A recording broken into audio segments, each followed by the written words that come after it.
Assalamualaikum warahmatullahi wabarakatuh. Saya Rizali Zana, asal dari Jakarta, ingin membacakan cerpen karangan dari Diana yang berjudul Di Perpustakaan Saat Malam. Di musim gugur yang basah, dua orang mahasiswa bernama Maki Murajun dan Enomoto Satoshi terpaksa tinggal di kampus lebih lama untuk menyelesaikan tugas makalah dari seorang dosen. Mereka tidak punya pilihan karena besok pagi adalah batas waktu terakhir dan makalah harus sudah dikumpulkan. Malam semakin larut, kedua mahasiswa itu masih terlihat sibuk mengerjakan tugas mereka di perpustakaan kampus. Ketika mereka tengah sibuk di depan laptop, seorang petugas keamanan datang mendekati mereka dari belakang. "Perpustakaan sudah hampir tutup," kata petugas tersebut. "Kenapa kalian belum juga pulang?" "Kami harus mengumpulkan tugas ini besok pagi, Pak," sahut Jun sambil terus mengetik. "Bisakah kami berada di sini sejam lagi?" tanya Satoshi. "Kami yakin, kami akan menyelesaikannya sebentar lagi." "Baiklah, kalau memang begitu, ada baiknya aku menemani kalian di sini sampai tugas kalian selesai," jawab si petugas. "Aku akan berjaga di sini untuk memastikan kalian aman." Lalu kedua mahasiswa itu saling menatap lega. Mereka merasa sangat berterima kasih pada petugas tersebut. Mereka bisa menyelesaikan tugas mereka tanpa takut sesuatu apapun karena petugas tersebut berjaga di belakang mereka. Hingga akhirnya mereka tiba pada bagian kesimpulan. Satoshi tak sengaja menjatuhkan pensilnya. Pensil itu menggelinding hingga ke dekat tempat di mana si petugas itu berdiri. Ketika Satoshi membungkuk untuk mengambil pensil tersebut, ia melihat sesuatu yang sangat mengejutkan. Dan dalam keadaan ketakutan, Satoshi memungut pensilnya dan segera mengepaki barang-barangnya.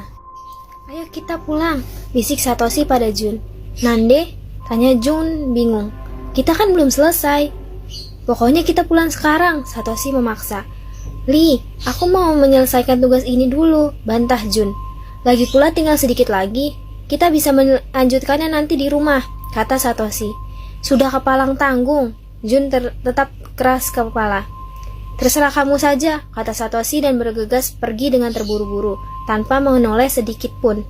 Bahkan pada satpam yang menemani mereka, dengan terpaksa ia meninggalkan Jun sendirian di sana bersama petugas keamanan itu. Dengan keheranan dan agak kesal, Jun meneruskan pekerjaannya. 2 menit kemudian, telepon genggamnya berbunyi. Ada pesan singkat yang masuk dari nomor Satoshi. Jun pun segera membaca pesan tersebut. "Jatuhkan pensilmu ke belakang, lalu ambillah, maka kamu akan mengerti." Jun mengerutkan dahi. Ia kebingungan setelah membaca pesan singkat tersebut. Tapi, karena penasaran, kemudian ia melakukan apa yang diminta oleh Satoshi, dan dengan sengaja menjatuhkan pensilnya. Lalu ia membungkuk untuk mengambilnya. Saat itulah, Jun melihat sesuatu yang sangat mengejutkan, bahkan menakutkan. Ia pun menjadi paham kenapa Satoshi tiba-tiba terburu-buru mengajaknya pulang tadi. Ia melihat kaki putar. Ia pun menjadi paham kenapa Satoshi tiba-tiba terburu-buru mengajaknya pulang tadi.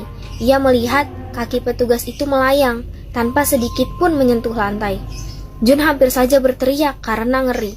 Namun ia segera menutup mulutnya dengan tangan. Setelah menenangkan dirinya, ia menaruh kembali pensilnya ke atas meja dan segera mengapaki barang-barangnya. "Kamu mau pulang? Bukannya tugasmu belum selesai?" Suara petugas itu membuat Jun merinding. Iya Pak, tapi saya harus pulang sekarang. Tadi ada pesan dari ibu saya. Ia menyuruh saya segera pulang." Jun berusaha menyembunyikan ketakutannya. Saat Jun hendak pergi, si petugas mendekat, lalu membungkuk di belakang Jun dan berbisik tepat di telinga Jun. "Jadi, kamu pulang bukan karena kamu tahu aku ini apa." Sekian pembacaan cerpen dari saya. Apabila banyak salahnya, saya mohon maaf. Terima kasih. Wassalamualaikum warahmatullahi wabarakatuh.